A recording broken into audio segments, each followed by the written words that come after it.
Halo, kami dari kelompok hukum internasional yang akan membahas kedaulatan Amerika Serikat dan bagaimana Amerika Serikat mencapai kedaulatannya.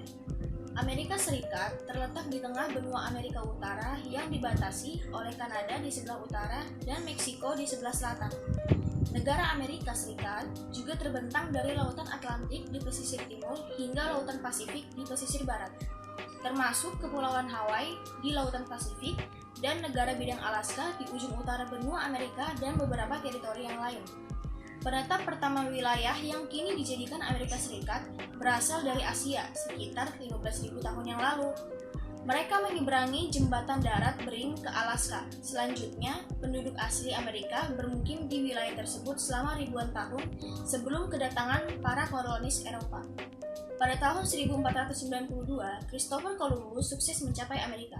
Ia adalah seorang penjelajah dan pedagang asal Genoa, Italia yang sudah ditolak 3 negara, yakni Portugal, Inggris, dan Prancis, karena memakan waktu yang banyak dan biaya yang mahal. Tapi akhirnya dia sampai di kerajaan Spanyol, di mana kerajaan itu mau membiayainya, dan akhirnya ia berhasil mencapai Amerika yang saat itu wilayahnya belum dipetakan. Lahan di sepanjang pesisir timur ditempati, terutama oleh kolonis Inggris pada masa zaman ke-17, bersama sebanyak kecil orang Belanda dan Swedia. Amerika kolonial dicirikan oleh amat kurangnya tenaga kerja yang parah, sehingga diberlakukan bentuk kerja paksa, seperti perbudakan dan kerja harus, serta oleh kebijakan Inggris berupa pengabaian ramah atau pengabaian salut, di mana kebijakan itu mengizinkan perkembangan semangat Amerika terpisah dari para pendiri Eropanya. Bertambah dari separuh imigran Eropa datang ke Amerika kolonial sebagai pekerja paksa. Bangsa Inggris mencoba mendirikan permukiman di Pulau Roanoke tahun 1585. Tetapi itu tidak berlangsung lama karena orang-orang Inggris lalu bermukim di Jamestown dan Virginia pada tahun 1607. Permukiman ini dianggap sebagai permukiman pertama di Amerika Serikat. Lalu Amerika Serikat terus didatangi oleh orang-orang Inggris, seperti orang Prancis, Spanyol, dan Belanda juga bermukim di sebagian Amerika Serikat. Pada tahun 1770-an, 13 koloni Inggris meliputi 2,5 juta penduduk. Koloni-koloni itu tumbuh dan menjadi berkembang pesat, serta mengembangkan sistem politik dan hukum sendiri. Perkembangan koloni merupakan hal yang buruk untuk penduduk Asia Amerika. Mereka kehilangan negeri mereka dan jumlah dari selang mereka meninggal karena dampak variola, yaitu penyakit yang dibawa bangsa Eropa ke Amerika. Mereka kehilangan negeri mereka. Walaupun demikian, perkembangan koloni-koloni Inggris hasilnya tidak sama berat untuk penduduk asli Amerika, karena jumlah dari mereka yang tewas belakangan karena suatu peristiwa penyakit, dan mereka juga kehilangan negeri mereka. Pada 4 Juli 1776, 13 koloni, yakni dikelompokkan jadi New England, koloni-koloni tengah dan selatan, setuju terhadap deklarasi kemerdekaan Amerika Serikat. Deklarasi kemerdekaan itu menggambarkan bahwa orang Amerika sebagai satu orang yang memiliki hak untuk mengambil alih antara kekuatan bumi, yakni stasiun yang terpisah dan setara yang diberikan oleh hukum alam dan Tuhan kepada mereka. Dengan ini Amerika Serikat mendeklarasikan kedaulatannya. Amerika Serikat secara salah berdaulat bukan karena dekret raja, tapi karena rakyat berkuasa. Tujuan pemerintahan ialah untuk mengamankan hak-hak rakyat. Pemerintah yang berdaulat secara sah memperoleh kekuasaan adil mereka dari persetujuan yang diperintah. Jadi, kedaulatan Amerika dibenarkan oleh hak pemerintahan sendiri yang melekat dan diberikan Tuhan.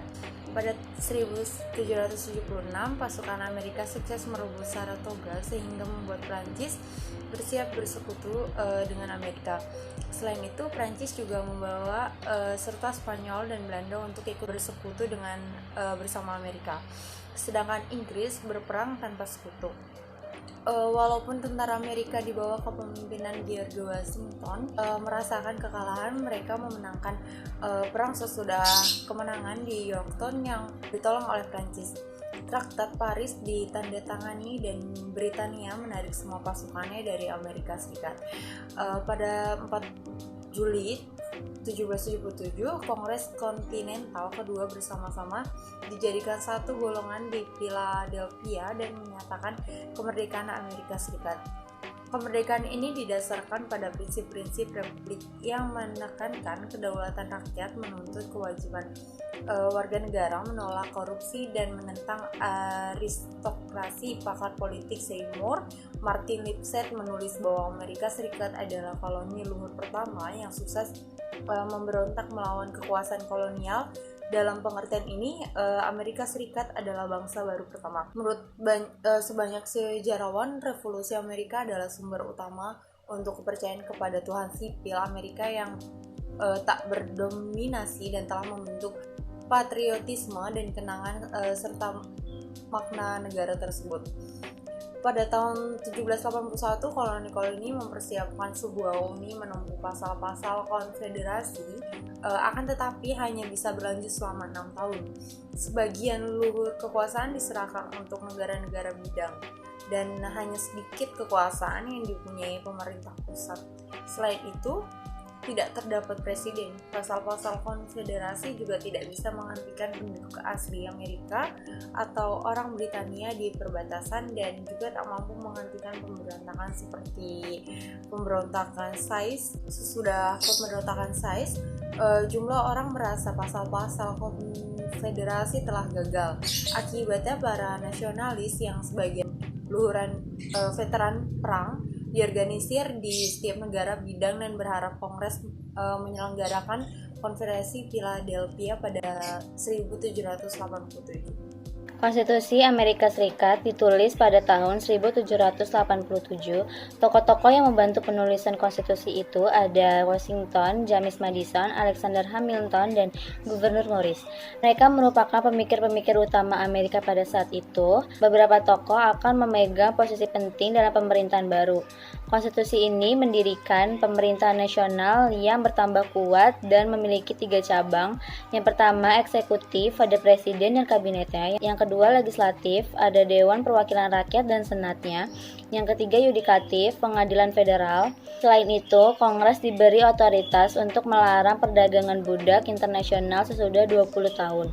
Konstitusi ini diratifikasi oleh negara-negara bidang pada tahun 1788 dengan dukungan militer dan keuangan berskala luhur dari Perancis serta kepemimpinan Jenderal George Washington.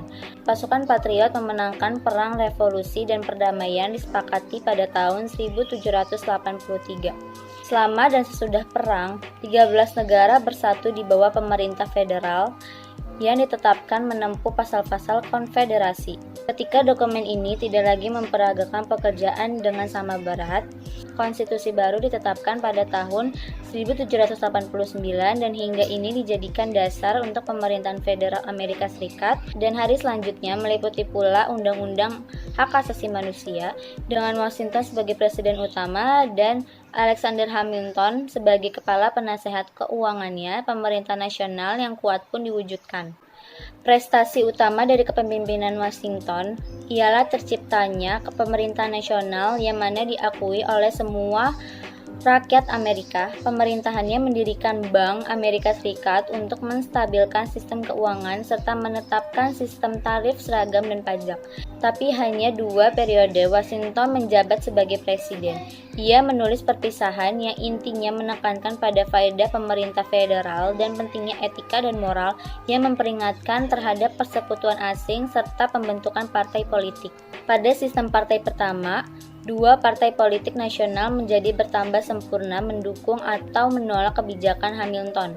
Ketika Thomas Jefferson dijadikan presiden, dia melakukan pembelian wilayah Louisiana dari Prancis, menggadaikan lapang wilayah Amerika. Perang kedua dan terakhir melawan Inggris berlanjut pada tahun 1812. Hasil utama dari perang tersebut adalah hasilnya dukungan Eropa untuk serangan suku Indian terhadap para pemukiman barat. Sesudah tahun 1820, serangkaian kompromi menunda pertikaian mengenai masalah perbudakan. Pada pertengahan tahun 1850-an, Daya Republik merebut kendali politik atas utara dan berjanji untuk mencerai beraikan perluasan perbudakan. Ia mengindikasikan penghapusan perbudakan.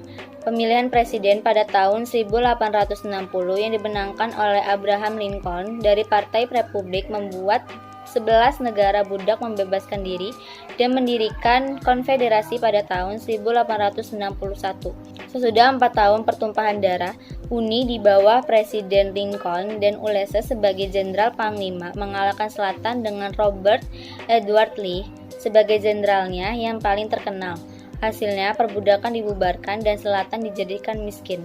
Pada era rekonstruksi tahun 1863 sampai 1877, Amerika Serikat mengakhiri perbudakan dan memperluas hak hukum dan hak suara untuk mantan budak atau orang Afrika Amerika yang pernah menjadi budak. Pemerintah nasional dijadikan bertambah kuat dan karena amandemen ke-14, pemerintah kini memiliki tugas nyata untuk melindungi hak individu. Rekonstruksi hasilnya pada 1877 dan sejak tahun 1890-an hingga 1990-an dan sistem Jim Crow atau segregasi membuat orang kulit hitam berada dalam integritas politik, sosial, dan ekonomi. Amerika Serikat dijadikan daya industri yang unggul pada awal masa zaman ke-20 belakang. Jaringan rel kereta nasional didulukan dan pertambangan serta pabrik berskala luar mengindustrialisasikan kawasan timur laut dan barat tengah. Ketidakpuasan kelas menengah atas, korupsi, inefisiensi, dan politik tradisional memicu gerakan progresif sejak tahun 1980-an. Hingga 1920-an, yang mendorong terjadinya reformasi dan memungkinkan hak suara perempuan serta pelarangan alkohol. Runtuhnya Wall Street Runtuhnya Wall Street 1929 menandai dimulainya depresi luhur yang mendunia selama sedasawarsa. Franklin D. Roosevelt yang Demokrat dijadikan presiden dan menerapkan program barunya, New Deal, untuk pertolongan, pemulihan, dan reformasi yang merumuskan liberalisme Amerika modern. Sesudah serangan Jepang ke Pearl Harbor pada 7 Desember 1941, Amerika Serikat memasuki Perang Dunia bersama sekutu dan membantu mengalahkan Jerman Nazi di Eropa dan mengalahkan Jepang di Timur Jauh. Sesudah Perang Dunia Kedua, Amerika Serikat dan Uni Soviet muncul sebagai negara adidaya yang saling berkompetisi dan memulai Perang Dingin. Kedua negara ini saling bertikam secara tidak langsung dalam persaingan senjata dan angkasa. Kebijakan luar negeri Amerika Serikat selama Perang Dingin dipusatkan pada pembentukan komunisme, dan negara ini ikut serta dalam Perang Korea dan Vietnam untuk mencapai tujuan ini. Liberalisme mendapatkan jumlah kemenangan pada masa New Deal dan juga pertengahan 1960-an. Hasil Perang Dingin sesudah bubarnya Uni Soviet pada tahun 1991 menjadikan Amerika Serikat sebagai satu-satunya negara adikuasa. Memasuki masa zaman ke-21, konflik internasional berpusat di Timur Tengah dan meningkat tajam menyusul serangan 11 September serta perang melawan terorisme yang dideklarasikan sesudahnya. Amerika Serikat merasakan resesi ekonomi terburuk sejak Perang Dunia Kedua pada penghabisan tahun 2000-an yang disusul oleh melambatnya pertumbuhan ekonomi selama tahun 2010-an.